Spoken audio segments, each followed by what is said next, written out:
Right now, Antony Starr is everywhere.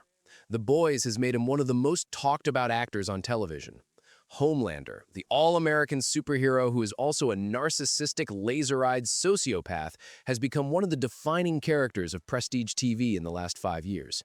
Memes, think pieces, award nominations, the whole thing. And look, it's deserved. Homelander is a great character. Antony Starr plays him brilliantly. I'm not here to take that away from him. But here's the thing. If Homelander is the role that made you discover Antony Starr, you found the second best thing he's ever done. The best thing, that came earlier, much earlier, on a network most people forgot existed, in a show that almost nobody outside of a very specific group of television obsessives has actually seen. It's called Banshee, and the performance Antony Starr gives in it, 4 seasons, 38 episodes, is one of the greatest lead performances in the history of American television. Today, I'm going to tell you exactly why. And by the end of this video, I guarantee at least one of you is going to open a new tab and start episode 1 tonight. Let's talk about Antony Starr, the real one. First, some context, because Antony Starr's path to where he is now is genuinely interesting. He was born in Wellington, New Zealand in 1975, grew up surfing and training in karate, which, as it turns out, becomes relevant later. He started acting in the early 1990s with small parts in New Zealand television, nothing that would make you look twice. Then, in 2005, everything changed, at least in New Zealand. He was cast in a show called Outrageous Fortune, a New Zealand comedy drama about a working-class crime family trying to go straight. And he didn't play one character, he played 2, twin brothers, Jethro and Van West, completely different in personality, completely different in energy, sharing the same face. For 6 seasons, he inhabited both of them simultaneously, and the performance was extraordinary enough to win him Best Actor awards at multiple New Zealand television ceremonies. But here's the thing about being a star in New Zealand television. The rest of the world has absolutely no idea you exist. So Antony Starr spent the early part of his career being genuinely exceptional in a place where almost nobody outside of New Zealand was paying attention. He did Australian dramas, Rush, Tricky Business. He did film work, a supporting role in the 2012 Australian film Wish You Were Here that won him an ACTA Award for Best Supporting Actor. He auditioned for James Bond. He was quietly building one of the most impressive resumes in Antipodean television while the rest of the world looked elsewhere. And then, in 2013, an American cable network called Cinemax took a chance on a show with an insane premise, and they cast a relatively unknown New Zealand actor in the lead role. That show was Banshee, and nothing was the same after that. Let me tell you what Banshee is, because if you haven't seen it, the premise alone sounds like it shouldn't work. A master thief gets out of prison after 15 years. He has no name. We never learn his real name, not in 4 seasons, not ever.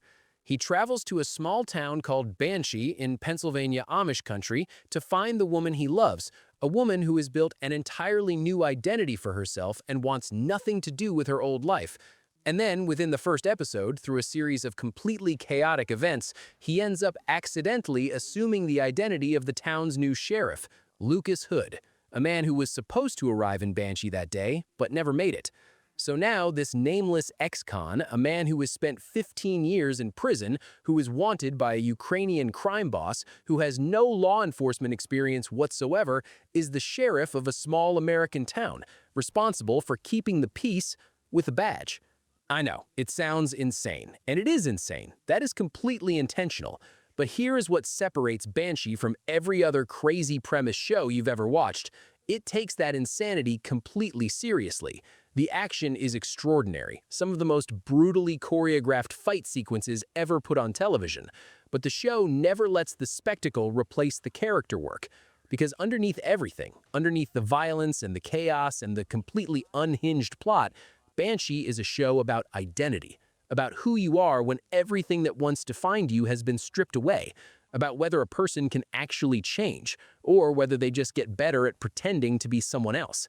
And that question, that specific, painful question, is what Antony Starr carries through every single episode, in silence, in action, in moments so quiet and still that you forget you're watching a show that just had a man fight a professional MMA fighter through an entire bar.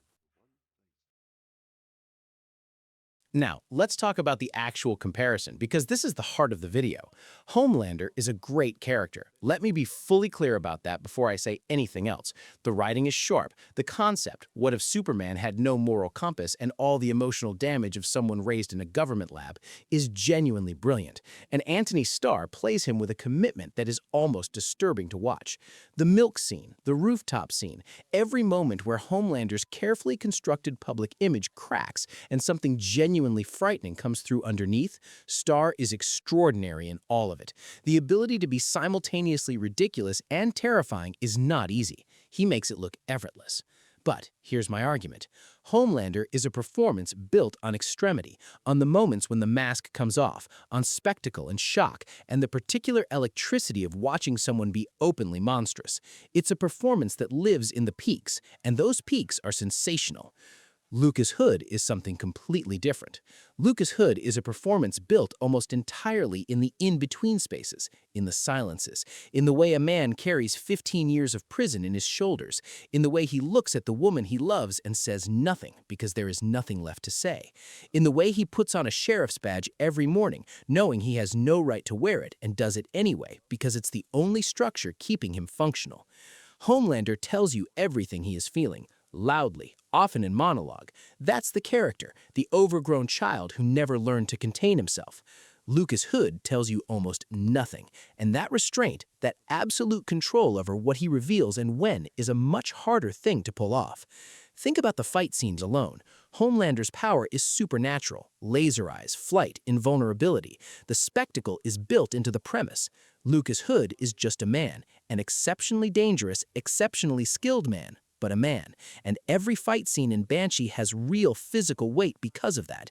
You believe every punch, you believe every consequence, and Antony Starr does the vast majority of his own stunt work. Remember, the karate training from childhood, which gives those scenes an authenticity that is almost impossible to fake. But the moment that separates Lucas Hood from every other character Antony Starr has played, and from most characters on television full stop, is quieter than any fight scene. It's the way he loves Anastasia, the woman he went to prison for, the woman who built a new life without him, the woman he can't have and can't let go of. There is a grief in how Lucas Hood looks at her that requires no dialogue, no explanation, no dramatic monologue. It's just there, in his face, in the way he holds himself when she's in the room. That's not acting in the conventional sense. That's inhabitation. That's a man who has completely disappeared into a character and left no visible seams. Homelander is a great performance. Lucas Hood is a greater one. And the fact that almost nobody knows Lucas Hood's name is one of the quiet injustices of the modern television landscape. So why didn't people watch it? Simple answer, Cinemax. Cinemax in 2013 was not exactly a prestige destination. It was best known, and I say this with complete affection, for late-night movies that your parents hoped you weren't watching. When Banshee premiered there, the cultural assumption was that it was probably not serious television. That assumption was completely wrong, but it stuck. And then in 2018, Cinemax canceled all of its original programming, which meant that Banshee, a show that had ended on its own terms, by choice, at exactly the right moment, lost its platform entirely. No more promotion, no more visibility. The show just sat there, quietly excellent, slowly disappearing from the conversation. The people who watched it know. There's a specific kind of Banshee fan, the kind who talks about it in almost reverent terms, who recommends it carefully, who gets genuinely excited when they find out someone else has seen it, like discovering you share a secret. But that circle never grew the way it should have. And now, in 2025, while the world talks about Homelander, Lucas Hood sits in relative obscurity. That ends today. Or at least that's what this video is trying to do. Here's what I want to leave you with. Antony Starr is one of the best actors working in television right now. The Boys proved that to a global audience, but The Boys is not where he did his best work. His best work is in a show about a nameless man with no past and no future, wearing a badge he didn't earn in a town he stumbled into, loving a woman he can't have, trying to figure out if any version of him is worth saving. 4 seasons, 38 episodes, available to watch right now. If you've already seen Banshee, you know exactly what I'm talking about. Drop a comment, let me know, because Banshee fans always find each other. And if you haven't seen it, I genuinely envy you because you get to watch it for the first time, and that first time is something you don't forget. Watch Banshee. Subscribe if you want more of this. See you in the next one.